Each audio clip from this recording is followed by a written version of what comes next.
समनुस्मृततावकाङ्घ्रियुग्मः समनुः पङ्कजसम्भवाङ्गजन्मा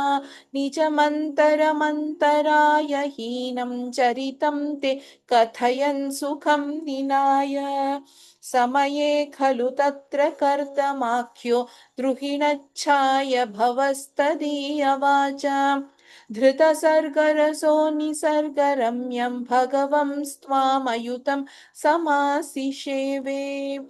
गरुडोपरि कालमेघकम्रं विलसत्केलिसरोजपाणिपद्मं हसितोल्लसिताननं विभो त्वं वपुराविष्कुरुषे स्म कर्दमाय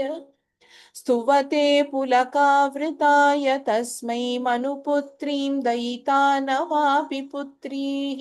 कपिलं च सुतं स्वमेव पश्चात् स्वगतिं चाप्यनुगृह्य निर्गतो भूः समनुष्यतरूपया महिष्या गुणवत्या सुतया च देवहूत्या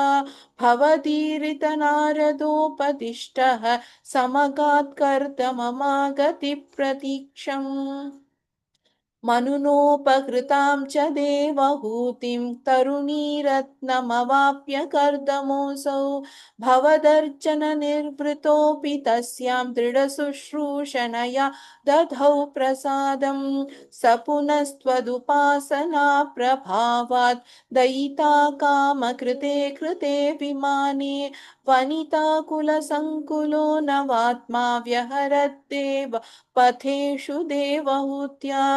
शतवर्षमथ व्यतीत्य सोऽयं नवकन्या समवाप्य धन्यरूपाः वनयानसमुद्यतोऽपि कान्ताहितकृत्वज्जननोत्सुकोऽन्यवसीत्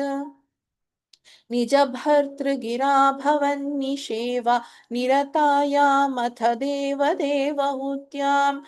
कपिलस्त्वमजायथा जनानां प्रथयिष्यन् परमात्मतत्त्वविद्यां वनमेयुषि कर्दमे प्रसन्ने मत सर्वस्वमुपादिशन् जनन्यै